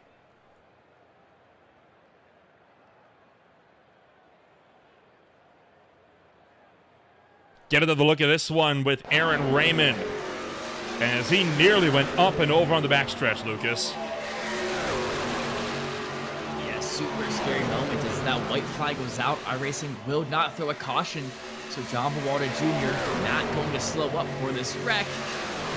And as you can see, John Bowalda Jr. looks for a move high and sends the 6 into outer space. Massive crash, and Dean Ella went underneath the number 6, and Raymond crashes back down to terra firma. What a monster hit on the back chute. And then, of course, it gets no better when they come around to the front straightaway. This is going to be Wyatt Youngblood. And this is where it's going to get a little bit controversial here, I feel, because you can make the argument, right? There's one block from Mateo Mitchell, and he clearly blocks him again all the way down to the bottom. That is what pushes Wyatt Youngblood with over half the truck under the double yellow line, but he does get it pulled up. Mitchell did make room, and then beaten doors side by side, 6 thousandths between them as they come down to the stripe. Yeah, and my take on that is I say let him race. Youngblood definitely did go below the double yellow, but he didn't go heinously below it, where it was like a super obvious from him trying to build an advantage. So I think let him race, and I think Youngblood had a good move, and I think he deserved this race win at the end of the day. Overall, a wild run here this afternoon, and we'll get the chance to hopefully get a chat in here with your official winner before it's too much longer. Still waiting on the official word if that win will count, but for the time being, it is going to be Wyatt Youngblood taking home number 1 by 6 thousandths of a second here this afternoon. Mateo Mitchell down in number 2, with Zane Bailey down in 3rd, Kendra in 4th, Julian Ballou in 5th, Paul Witt in 6th, and Ogak 7th, Campbell, Lane finish out the top 10. Finishing tonight's race in 11th position is going to be Ryan Wayne, and then 1 lap down is going to be Aaron Raymond, George Rincon, Dylan Wilbers, John Holliday, Jeff Gilmore, Joshua Jernigan, Joshua Highbow, Robert Amaral, and Michael Allen round out your top 20. From there, it's going to be John Bowalda Jr., 2 down, with Dale Rapp down in 22nd, Romero in 23rd, Yerger in 24th, Swafford, Eller, Burke, Cody Witt, 26th through 28th. And they were the last trucks to finish this race, with Kevin Roy and Mike Campbell 29th and 30th.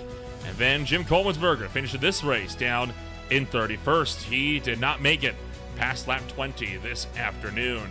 What a ride that we had here this afternoon, and definitely one for the books, as we are going to get the chance to take a rundown of your official post-race results here before too much longer. But for the time being, let's get a chat in here with the drivers that finished this race, numbers 1, 2, and 3 this afternoon. And we'll start things off with Wyatt Youngblood, the driver that comes home number 1 this afternoon. And for Youngblood, it's been a long-awaited first win of the season, but finally he gets the job done. Wyatt, 0.06 of a second between you and Mateo Mitchell at the line. Had to go onto the apron to get the job done, but a win is still a win no matter what. How do you feel after that final lap there? Wait, can y'all hear me? Okay, yeah, y'all can. Okay. Yeah, I was really happy. I'm kind of nervous right now because I don't know if I'm going to get disqualified or not. I didn't mean to go under the line. That wasn't my intentions because I wasn't paying attention to where the yellow line was. I was just trying to make a pass for the win. I know not all 4 tires went under the line. I don't know if it's a rule, like it's only if 4 tires go over the line, but it was only 2 tires, so I don't know. Maybe there's still some hope that I can come home with this win. But yeah, I'm excited. Yeah, I'm glad we were able to pull it into victory lane. Talk us overall through the race tonight, because it was a race all about endurance and fuel strategy here today, and you guys were able to pull that one off with plenty of left in the tank to give a nice smoky burnout after this one. Yeah, I just honestly kind of just sat in the, well, towards the first part of the race, I tried to lead as many laps as I could, so keep myself in a good position for pit stops and stuff like that. Then that third lane just kind of shot to the outside and passed me. And I just kind of rode around 6 and 6. Oh, yeah, I'm not trying to make a 6-7 joke, but 6th or 7th. And yeah, just rode around there, saving fuel. Our pit stops weren't the greatest. I couldn't get rolling, but that last pit stop was pretty good, and it put us in a good position to win. Looking forward then, what is going to be the game plan when we go racing next week at Charlotte? Oh, the game plan is just like this week. Go for the win and pull it in victory lane. Sounds like a solid plan. We'll get set to see you then next week at America's Home for Motorsports. In the meantime, congratulations on, at least unofficially, taking that first win of the season by just 0.06 of a second. We'll see you next week. Thank you. Wyatt Youngblood comes home number 1 this afternoon. Lucas, you've caught up with our second place contender this afternoon, Mateo Mitchell. Hi, how's it going? Yes. Yeah, welcome to the booth, Mateo Mitchell. Absolute grudge fest, 100 caution-free lapses. Talk us through how you're able to keep your mental, keep your cool through so many long green flag laps. I don't know, man. I mean, really, it was just all about pit strategy. I mean, that was the only thing I was concerned about all race, was being able to get onto pit road, off pit road, as perfect as I could get, be able to hold a pack and just really be able to keep the pace that we were able to keep and just make sure the second pack couldn't get to us whatsoever. And it turned out to work every pit stop we did. Yeah, and now thinking back to that final lap, what's going through your head when you have to block off Wyatt Youngblood from behind? You're blocking high, you're blocking low. What thoughts are you thinking in your mind there to try and hold on to your win? Really, it was just seeing what I could do. I mean, I made the move on the backstretch. Me and Wyatt, we were working together all race. We had a deal going pretty much the whole time. I would say with about 10 to go, we wanted to make a move down the backstretch that we knew would work. Made it happen, and then coming off turn 4, I knew he was going to make a move because Zane was pushing him. Moment he went high, I watched it, blocked it as best I could. I thought I was going into the outside wall. And then I saw him come down, thought I was as low as I could be, but then he managed to get a little bit more below. So the moment I saw his front bumper right on my left rear, only thing I could have done was move up a little bit. I didn't want to turn myself across his nose. Both of us miss out on a chance to win. I mean, looking it back, I mean, yeah, it did look like he went below, and trust me, him being an awesome teammate all race, I would hate to see him lose this. off of going below the yellow line. Well, Mateo Mitchell, this just in, his win was taken away. You are now the official winner of Talladega. It was taken away for him going under the double yellow line. I guess, how does that make you feel? Happy, but sad at the same time. I mean, like I said, Wyatt, he's an awesome guy to race with. He's one of my good buddies, and trust me, as much as I would love to have this win, I would love to see him have it. It just sucks that the way things happened, he went below the yellow line. I even moved up to ensure that he was able to come back onto the racing surface, and I guess that just didn't happen a little too late. And yeah, as much as I'm happy that I have the win, I am devastated for Wyatt. All right, well, before I send you out here, do you have anyone you'd like to shout out or thank for this win here tonight? Really just everybody I worked with. Aaron, Julian, all the Speed Demon Racing guys. Amazing people to work with, especially all race, all season. I've had so much help from everybody, and things are just getting better and better from here on out. All right, well, thank you so much for taking the time to talk with us up here in the booth. Yeah, thank you guys. All right, well, that was your official race winner, Mateo Mitchell. And I'll send it back over to Nola to talk with your third place finisher, Zane Bailey, your championship leader as it stands. Gosh, that is just heartbreaking. I don't know if we actually have Zane Bailey available to talk to us. I don't see him anywhere. I think he may have had to dip out of this one early, but that is heartbreaking to have the win taken away like that, right? I mean, you can make the argument, hey, he didn't technically pass. Mitchell moved up, gave him space. He completed the pass very much above the line, but it's because of where it was initiated. That so does the cookie crumble. But that is going to be it then for us here this afternoon, Lucas. And boy, that is so tough. Good news is, next week, it's Charlotte. We won't have to worry about it. Yeah, and I definitely, looking at the SRA rulebook, if you can't go below the double yellow line, unfortunately, you just can't do it. Even if you think you were forced under it, unfortunately, he did go below it, and he used that into an advantage. And well, I might think just let him race. If the rulebook says it, the rulebook says it at the end of the day. Well, all of that brings racing action to a dramatic close this afternoon. Not the finish we were hoping to have, but hey, sometimes such is the way of the yellow line rule. Tough break for Wyatt Youngblood, but that first win is coming. He's had the speed all season long. When we go racing next on Green Flag TV, it's for the Collegiate Irish Inland Cup Series at Echo Park Speedway. The Aspire Racing and 5x9 Racing Porsche Cup GB Championship comes out at the Brands Hatch Circuit for the final race of the season, alongside the Mid-Atlantic Race Series at Dover, and Ole Miss Rail kicking off the chase at Homestead. PSR is back for more at Barista Motor Speedway with the Collegiate Irish Inland Sports Car Championship at Circuit des Francorchamps. And then on Thursday, the Speed Cup Series closes out the Highline Diecast Collectibles Mid-Season Bracket Challenge at Bristol Motor Speedway.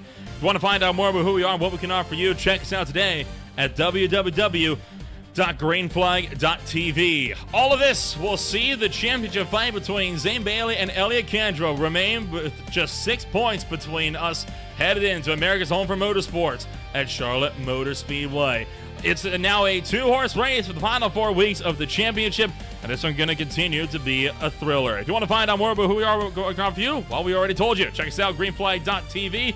And my name is Will Rample, alongside Luke Zamuda. Thank you all so much for watching us here this afternoon, and we will see you when we go racing next week in Concord. Peace.